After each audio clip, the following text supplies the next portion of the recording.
Las anteriores semanas habíamos visto seguimos hablando sobre bacilos gram negativos y sobre todo aquellos que producen infecciones gastrointestinales por la ingesta de alimentos o aguas contaminadas con heces fecales o carnes que no han sido cocinadas correctamente o manipuladas correctamente. ¿Ya? Hoy día vamos a seguir con los bacilos gram negativos. Se han dado cuenta que son muchos bacilos gram negativos, hay bastante lo que nos toca estudiar, pero muchos son muy parecidos en cuanto a la forma en que se contagia o se transmite la enfermedad, y las profilaxis van a ser muy similares. Vamos a empezar con otro género, otro grupo de bacilos gram negativos que también producen infecciones gastrointestinales, pero a diferencia de los anteriores, estos tienen una forma curva o como una coma en una tinción gráfica. Como ven en la imagen, que es también un factor de virulencia, su flagelo, un único flagelo polar que es el que le va a dar la locomoción necesaria para ir a producir enfermedad. Y en general esta bacteria es una bacteria que se desarrolla mucho mejor en condiciones donde hay cantidades o concentraciones de cloruro de sodio, 3, 5, 7% de cloruro de sodio. Estas van a crecer muy bien. Muchas veces esas condiciones las tenemos en el agua marina. Por ende, este grupo de bacterias van a producir intoxicaciones alimentarias, gastroenteritis, por la ingesta de alimentos o productos del mar. Empezamos entonces con Vibrio. Bacilo gram negativo, ligeramente curvo, parece una comita, entre 2 a 3 micrómetros de largo, está dotado de un único cilio, soportan bien medios alcalinos, 8,5, 9,5, 10 de pH y soportan sin ningún problema. Y la concentración es salina. Es más, estos Vibrios, como les decía, sobreviven muy bien a agua marina y se encuentran en grandes cantidades donde son poco profundas, en lugares de mar poco profundos. En cuestión especie, muchos años el interés que se le ha dado ha sido a la especie Cholerae, Vibrio cholera, que produce el cólera epidémico. La mayoría de los estudios están basados solo a esta especie. Sin embargo, ya han aparecido dos especies que también han sido relevantes. Por ejemplo, en Japón, el Paremolithicus, esta especie es muy aislado, produciendo enfermedad gastrointestinal en estos pacientes que viven allá por el consumo de pescado crudo, ¿ya? Y el otro que también está apareciendo bastante, pero sobre todo causa infecciones más complicadas en pacientes con una enfermedad de base, sería Bulnificus. Serían las tres especies hoy en día ya de mayor interés. Entonces, la que me van a provocar enfermedad del tracto digestivo está el Vibrio cholera, que es del que vamos a hablar hoy día, y también Bulnificus, que se transmite a través de la ingesta de mariscos, especialmente las ostras. Y le decía, pacientes con enfermedad de base, con hepatitis grave, con insuficiencia renal, diabetes mellitus, en alcohólicos, drogadictos, puede producir no solamente una enfermedad gastrointestinal, sino que también sepsis, asociada al ingreso de esta bacteria por una herida. O sea que estas personas se ingresan al mar, especialmente en las épocas de verano, donde las condiciones de sal son las más óptimas para que pueda crecer esta especie. Si es que tuviese una herida, podría ingresar esta bacteria directamente hasta el interior y producir desde una celulitis hasta una sepsis. Es más, el curso de la sepsis es muy rápido. Ustedes tal vez en algún momento van a encontrar,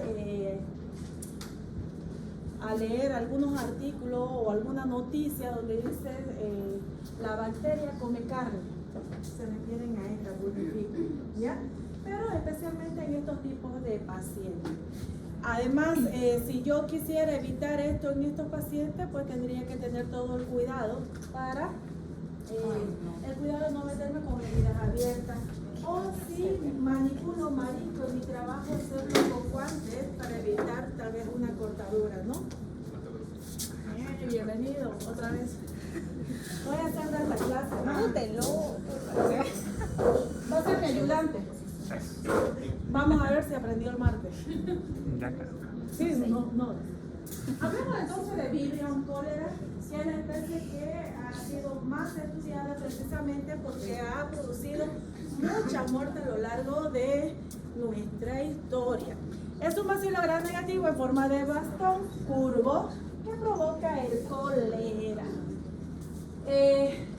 Tiene varios serogrupos, pero el serogrupo O1 y el O139 son los que me producen cólera epidémico.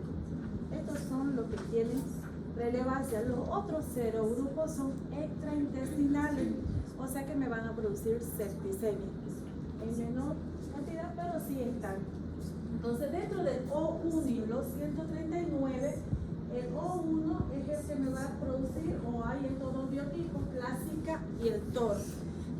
El biotipo, el TOR, es menos grave que la clásica. Entonces estamos enfrente del cólera, pero ¿qué es el cólera?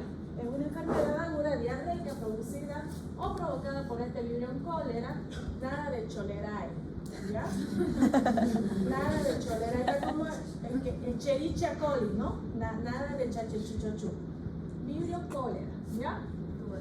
La infección generalmente es benigna, puede ser asintomática, siempre tomando en cuenta la hidratación de este paciente, sin necesidad de llegar hasta la toma de antibióticos. Puede ser asintomática, sin embargo, un porcentaje menor podría tener los síntomas, que son más de 30 a 40 deposiciones por día. Bastante, ¿no es cierto? Es muy parecida esta bacteria en cuanto a la forma de agresión, es muy parecido a Salmonella. Tomen en cuenta este dato, ¿ya? Hay una pérdida rápida de líquido corporal que lleva a la deshidratación y hipotración. En cuestión de horas, si no hay una buena sustitución de estos líquidos perdidos, puede haber un colapso circulatorio, un shock hipovolémico y el paciente puede morir, ¿ya? Factores de virulencia son varios, les nombro los tres principales. El primero, su flagelo, que es el que lo va a conducir hasta las células epiteliales intestinales. Segundo, fimbrias, los pili, que le va a ayudar a adherirse a estas células. Y el último, y uno de los más importantes, es la toxina, producción de la toxina colérica. Así se llama. Esta toxina lo que va a hacer es un desbalance hidroelectrolítico en las células, una vez ya instalada la bacteria, y por ende va a disminuir el ingreso de sodio y va a aumentar la salida de cloro y agua hacia la luz intestinal. Por eso ustedes van a tener un paciente con abundante deposiciones. Por lo tanto, causa incidencia. Una persona puede adquirir cólera bebiendo líquido o comiendo alimentos contaminados con la bacteria del cólera. Pregunta de examen. Durante una epidemia, ¿cuál es la fuente de contaminación?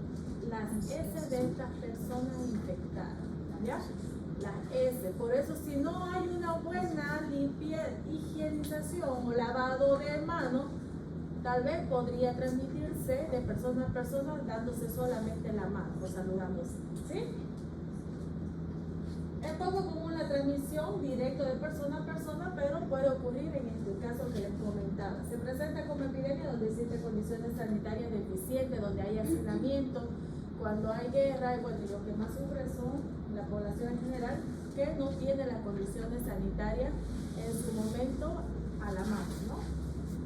En la clínica ustedes van a tener un periodo de incubación muy corto. Esto les va a hacer que ustedes puedan diferenciar con Salmonella Salmonella teníamos un periodo de incubación de 6 a 8 horas en adelante. Acá solo 2 horas de periodo de incubación y empieza la diarrea. ¿Cuánta evacuación? De 30 a 40 por día. Bastante. Tiene un olor a pescado, un olor fétido. Y algo también que tiene que llamarle la atención, aparte del dolor abdominal y vómito, el color de estas heces son como agua de arroz. No hay otra bacteria que produzca esto. No hay otra. Si ustedes ya le dicen son 30 deposiciones como agua de arroz, piensen, sospechen en Vibrio cólera.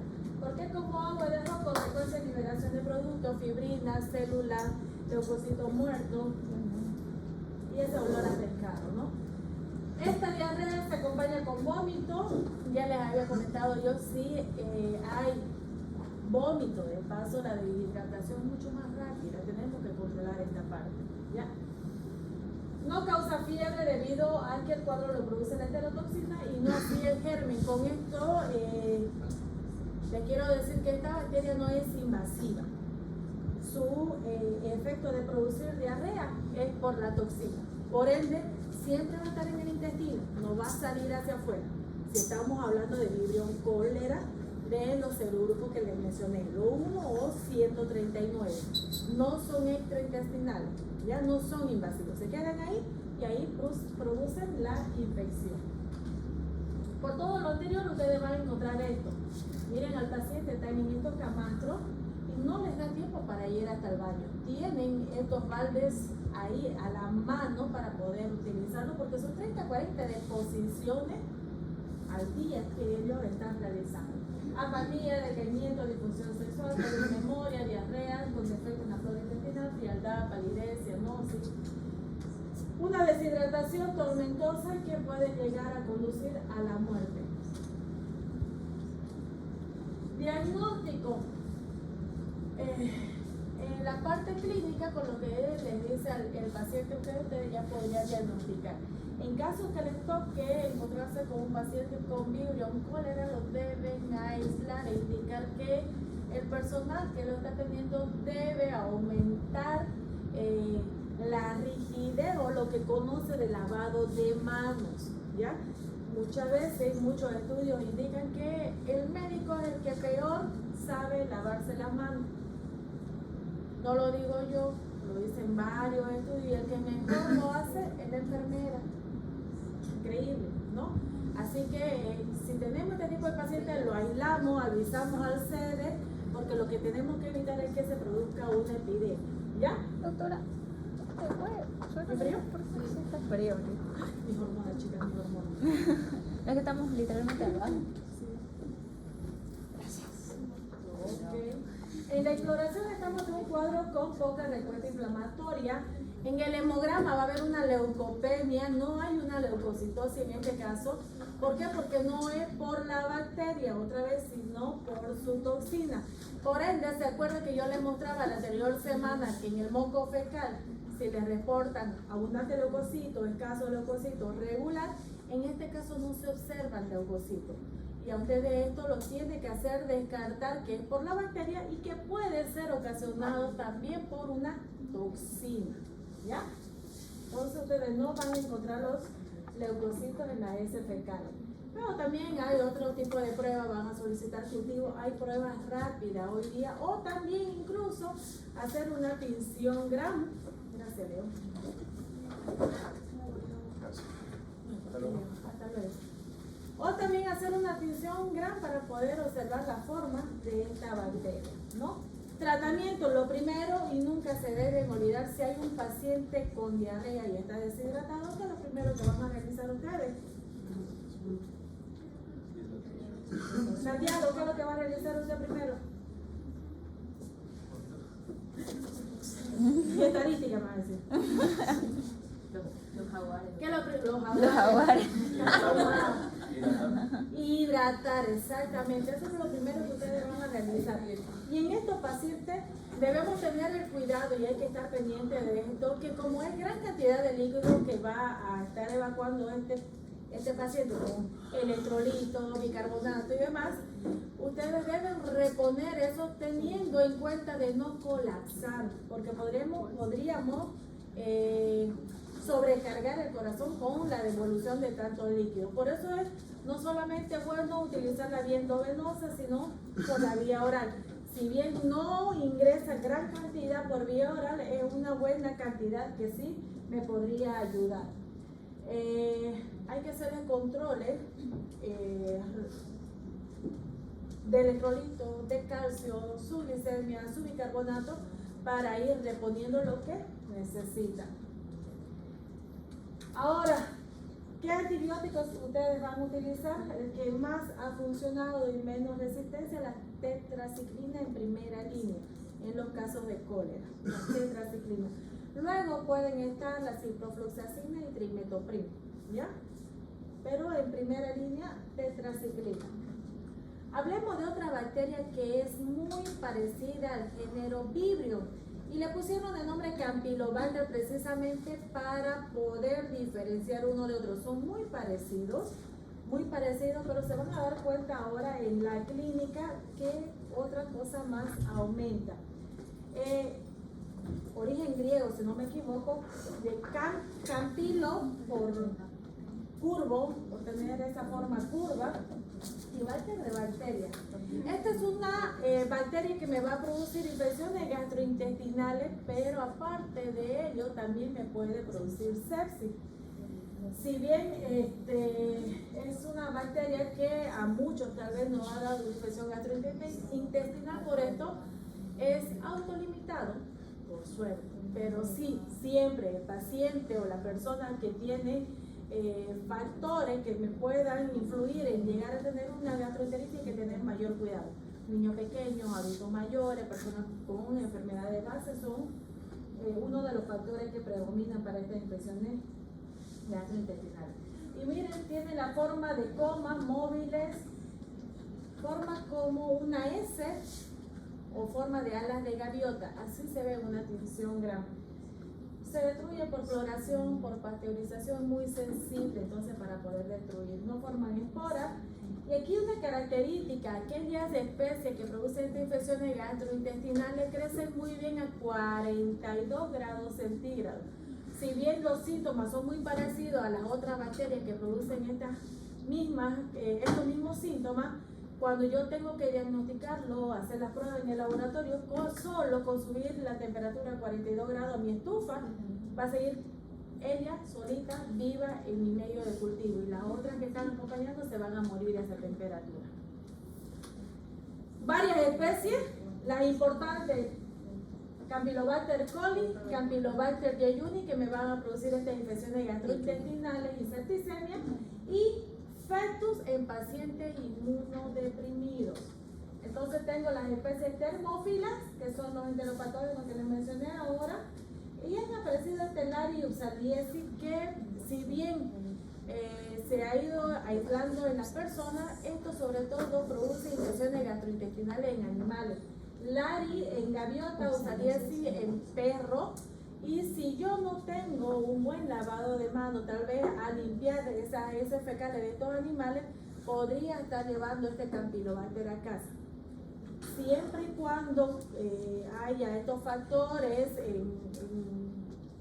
en las personas, muy niño chiquito o muy adulto, entonces podría llegar a tener usted una infección gastrointestinal. Y bueno, fetus, que es ahí la muestra de sangre de pacientes con las deficiencias bajas, ¿no?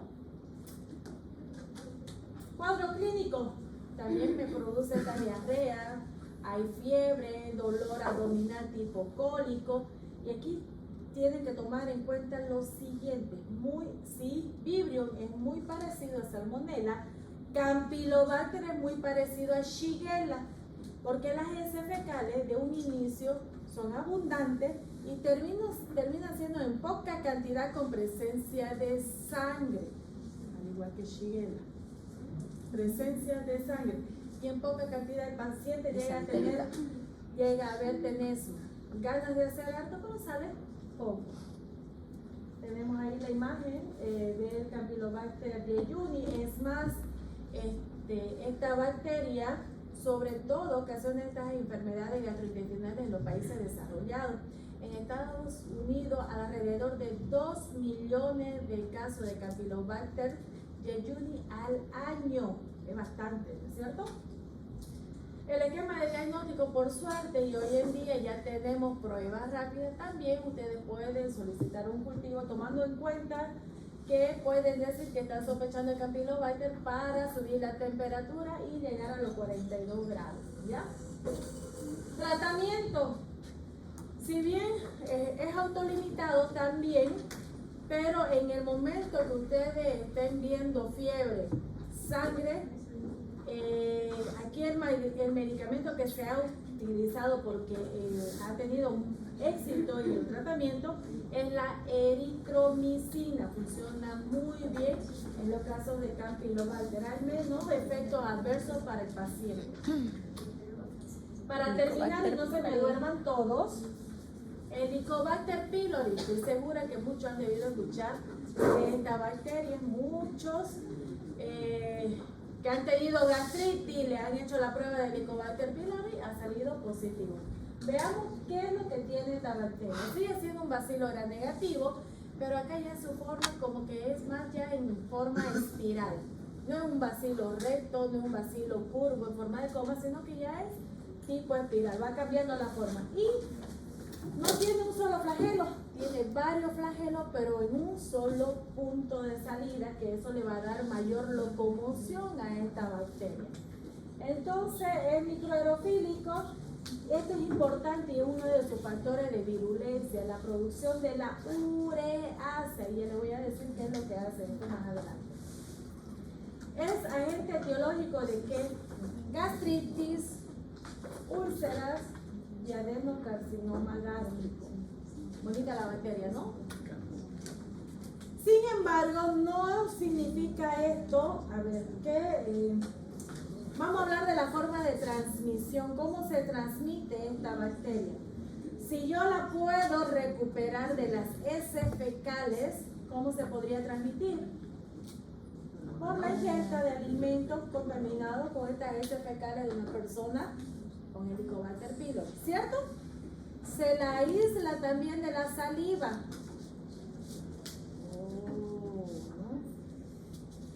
¿Con el beso será que se puede transmitir? Sí. Se están riendo por eso, ¿no? Ya les está empezando a haber dicho que tenían Helicobacter, ya no lo van a besar.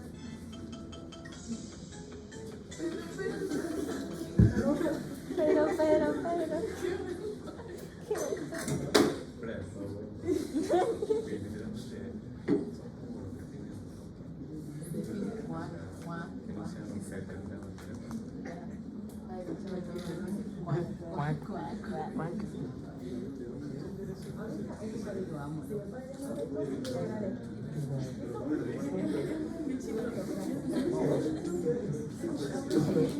Así que saliva, se lo ha aislado de la saliva.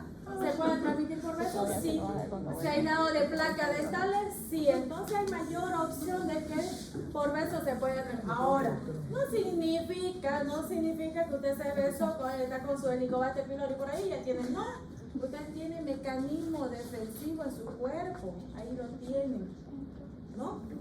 Capa de moco bicarbonato, la barrera mecánica, eso les va a ayudar a ustedes, esos fenómenos de presión intercelular, la microcirculación que está regulada por la prostaglandina, mayor o menor cantidad de pH en la acidez gástrica. Entonces, no es que porque se besó ya usted también va a tener Helicobacter pylori. Tranquilo, ustedes tienen buena defensa. Para que se dé esta infección, el progreso para que llegue hasta un adenocarcinoma lo tienen ahí. Si ustedes no hacen un tratamiento, tienen bastante acidez, semanas, años, pueden producir estas úlceras que podrían ser de un comienzo una o ser superficial, pero pasando meses esto se puede hacer crónico. Y aún así, pasando años, fíjense si ven cómo sigue la flecha, Estas por la acción que tiene el Helicobacter pylori al producir estas úlceras, en la producción del amoníaco, va a destruir gran cantidad de células epiteliales que las va a atrofiar, las está intoxicando, hay gran cantidad de muerte celular y por eso es que hoy en día se cree que tener una infección por muchos años de Helicobacter pylori sea un factor para poder tener un cáncer de estómago. ¿Ya? Entonces, es un factor, no significa que sea ese el único. ¿Ya? Hay muchos escritos sobre eso. Además que también puede producir enfermedades linfoproliferativas que se lo trata como un cáncer también, a tener en cuenta. Sin embargo, hasta hoy en día, y ustedes también lo saben, una persona no es igual a la otra y lo mismo sucede con el Helicobacter pylori. La acción del Helicobacter pylori muchas veces no pasa más de una gastritis y otras no las tienen ni 5 años y ya producen un adenocarcinoma.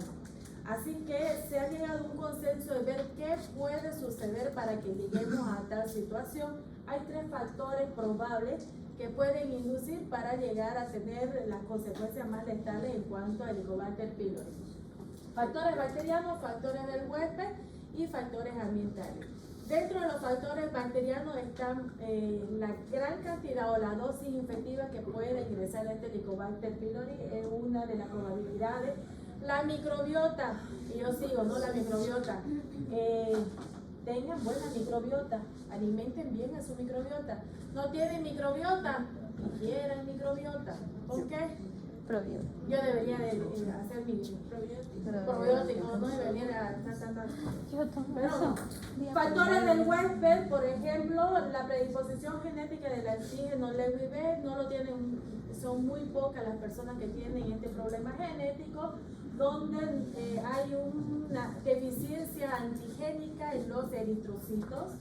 La edad es un factor propia del huésped, las personas de la edad de ustedes en adelante son las más propensas a tener esta gastritis por el Helicobacter pylori. Hábitos: tabaco, alcohol, dieta rica en sales, proteína. Dentro de los factores ambientales, en general el saneamiento básico, ¿no?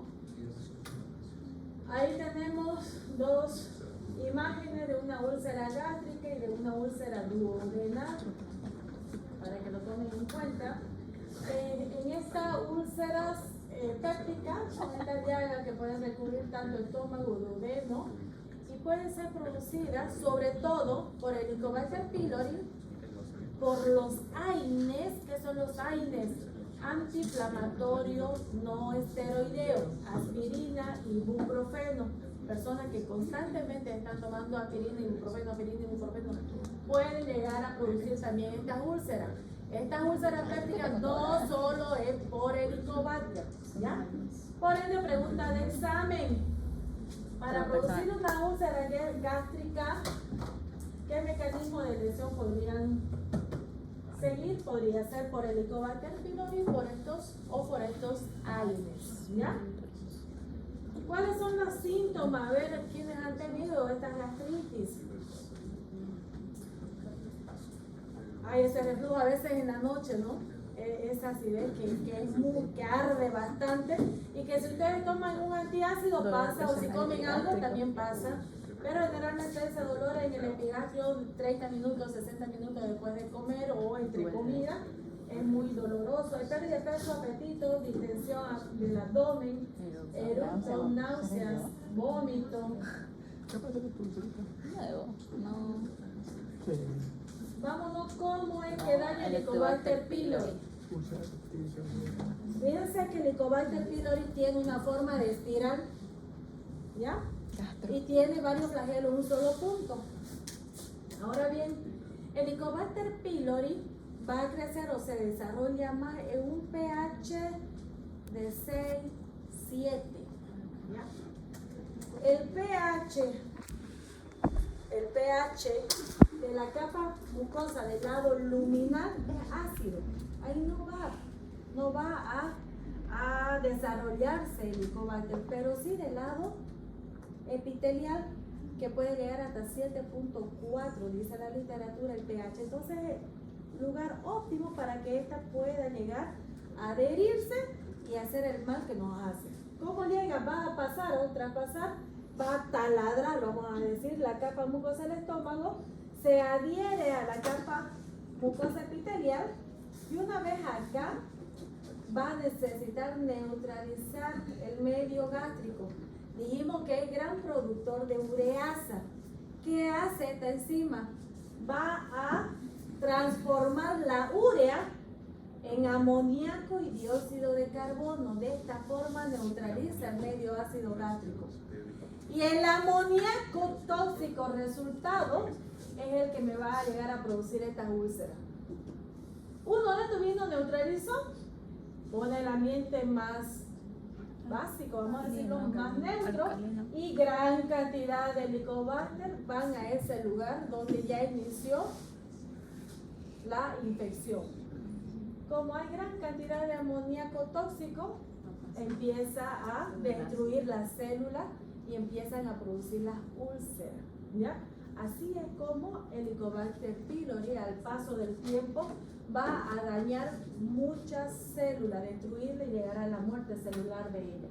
¿Qué factores predisponentes? Y fíjense si ustedes cumplen con estos factores predisponentes. Consumo de alcohol. Todo menos alcohol y tabaco. Fumar. Comidas irritantes. Estrés. ¿Cuándo se estresan más ustedes? En época de Exámenes. examen.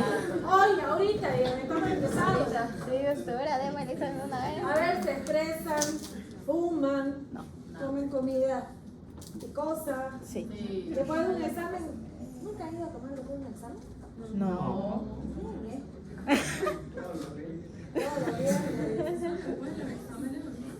O sea que, Se acaba el último examen, bueno, o sea, hoy. no les estoy diciendo de moda. O sea, hoy no, ¿eh? O sea, hoy, O sea, hoy. yo le decía cafecito. ¿Ni? En mi época, hoy de verdad es cafecito, ya no estoy para esa época. Pero no les dices, no vayan a emborracharse. Tómense una. Van a quedar tranquilos, relajados, en las nubes. De verdad que qué relajo. Diagnóstico, ¿cómo lo van a diagnosticar? ¿Cómo van a diagnosticar a un paciente que está con Helicobacter pylori? Hoy tenemos ya desde una biopsia que lo van a hacer con endoscopía, pero también tenemos pruebas rápidas, buscando anticuerpos contra el Helicobacter pylori, o si no, también buscando el antígeno en las heces fecales. Es más, si ustedes hacen tratamiento o dan tratamiento a su paciente, que de paso son 2 a 3 semanas de tratamiento, si ustedes quieren saber si erradicó el 100% del Helicobacter pylori, deben solicitar una prueba de antígeno en las heces fecales. Si esa prueba le sale negativo, usted hizo un buen tratamiento. Usted realizó un buen tratamiento. Si aún así sigue saliendo positivo, aumente una semana más de la dosis, una semana más de tratamiento, ¿ya? La prueba del aliento, esta también es una prueba que es como la prueba de alcoholímetro que alguna vez nos han hecho. La ley, ¿no? ¿Nunca lo han parado y le han hecho hacer la prueba? No. A mí me Y esta posturno, había salido todo 3 de la mañana así, ¿no? Mi ojo. Sale positiva esa bendita prueba. ¿Qué? Sí, increíble. Y yo lo que tenía ganas era de matar, ¿no? O sea, pero hágase usted la prueba, le dije. La hizo, también salió positivo, ¿verdad? Le hizo hijo. Pero en serio, hoy en día no lo pueden olvidar. Ustedes ya saben, ya no voy a hablar de eso. Prueba de aliento para el Helicobacter pylori es como la prueba de alcoholímetro. La primera hora de la mañana tiene que ser en ayunas, debe ser en ayunas. Al momento que le hacen la prueba de anticuerpos, la toma de muestra de sangre, podrían aprovechar para hacerle la prueba de aliento. Ya no le explico más. Lo hacen tomando con una cápsula de carbono marcado, carbono 13 o carbono 14.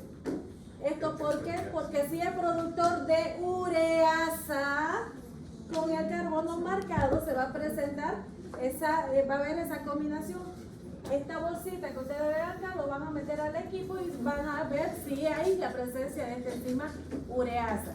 Tiene que ser sí con carbono 13 o carbono 14 marcado, ¿ya? Pero yo les digo, la prueba de anticuerpo, la prueba rápida y la prueba de antígeno para ver la cuestión de tratamiento. En cuanto a tratamiento, para terminar, chicos, en cuanto al tratamiento, les comento que sí o sí debe haber una triterapia. 2 antibióticos más un inhibidor de protones. Algunas literaturas indican que 1 semana basta. 2 semanas y hasta 3 semanas. No hay un consenso en esto lo van a ver ustedes. La mejor forma de saber si hay una erradicación al 100% del Helicobacter va a ser solicitando una prueba de antígeno en las heces fecales. Si esta ya sale negativo, el tratamiento hasta ahí, basta. Triterapia, ¿qué antibiótico?